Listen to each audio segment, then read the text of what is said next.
bonsoir à tous. Merci à vous tous d'avoir répondu avec autant de fidélité, comme chaque année, avec autant d'amitié à notre invitation à la manifestation annuelle du Technion France, à cette soirée de gala au théâtre de la Porte Saint-Martin. Il fallut, pendant 10 ans, certes, il faut, bien sûr, mais il faudra encore et d'autant plus poursuivre cet élan, poursuivre cette dynamique, car entre la France et Israël, ce lien doit absolument, nécessairement être préservé.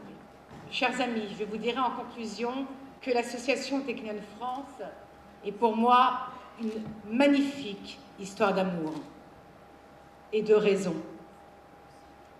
Ce fameux duo qui mène au bel équilibre, cette magnifique alchimie qui mène à la réussite, l'équilibre entre le cœur et la raison. Je souhaite au Technion un nouveau centenaire tout aussi innovant, performant, excellent, encore de nombreuses années de création, de développement et surtout d'énergie à l'association Technion France pour continuer sa mission, la mission que nous lui avons imposée, que je lui ai imposée, sans compromis avec l'excellence, sans compromis. Car bien d'autres aventures humaines, car bien d'autres enjeux majeurs pour un meilleur devenir sont devant nous et je sais que nous saurons ensemble les relever. Merci beaucoup.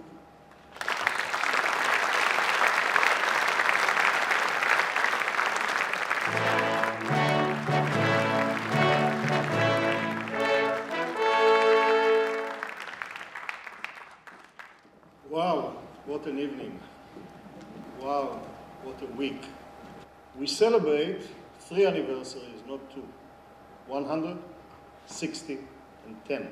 I'm very proud to be the president of the Technion, particularly in these exciting times.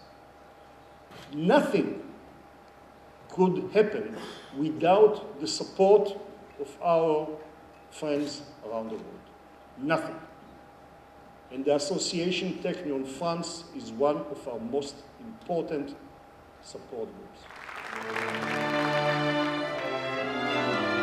Chers amis, les visionnaires qui ont créé le Technion ont au fond continué une tradition plus que millénaire d'études et de transmission.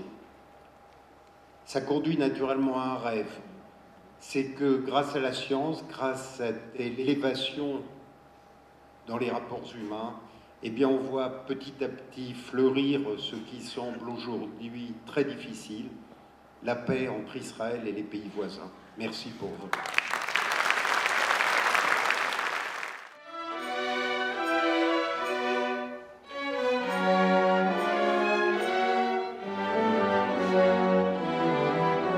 Je voudrais simplement vous redire ce soir l'importance que nous accordons au soutien à la recherche et l'innovation comme vecteur de développement sociétal et économique des nations. Je terminerai en souhaitant un excellent anniversaire à l'association Technion France, un excellent anniversaire au Technion, et en adressant toutes mes chaleureuses félicitations à Muriel Toiti qui a organisé de main de maître cette soirée et l'ensemble de cette journée. Nous avons comme tradition, dans le cadre de l'association Technion France, de remettre des certificats d'honneur à des personnalités qui soutiennent notre institution, qui soutiennent notre association et qui ont toujours démontré une fidélité sans commun.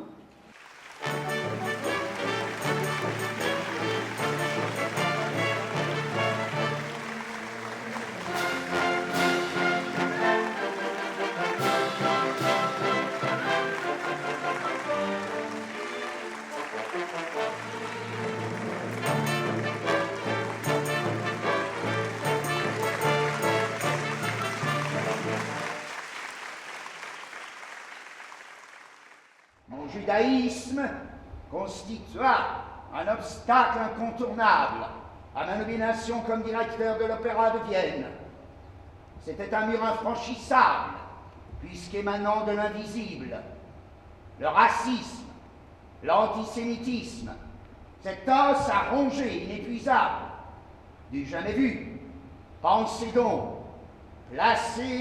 hisser un juif à la tête du plus grand opéra du monde, le cœur wagnérien, un juif comme les autres, au contour flou, indéfinissable.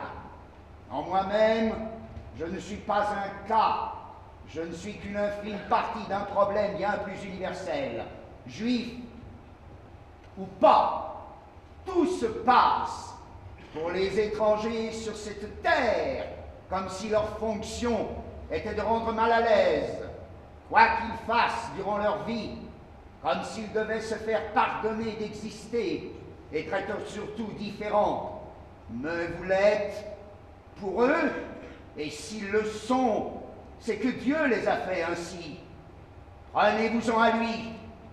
Être juif, c'est la même chose que venir au monde avec un bras plus court que l'autre et devoir faire autant, sinon plus, qu'avec 2 bras.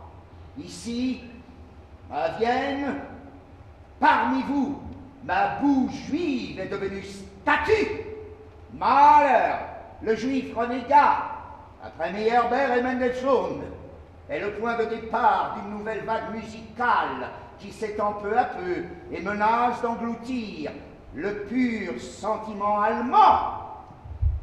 Mon assimilation gradienne, là où ça la démange, désormais en Autriche, il faut tenir tout juif à l'écart, et tout à l'écart du juif. Mais comment faire? Les 9/10 de la culture viennoise de ce siècle sont nés de la société juive de Vienne. Le diable ne le supporte plus, il pourrira ses fruits juifs.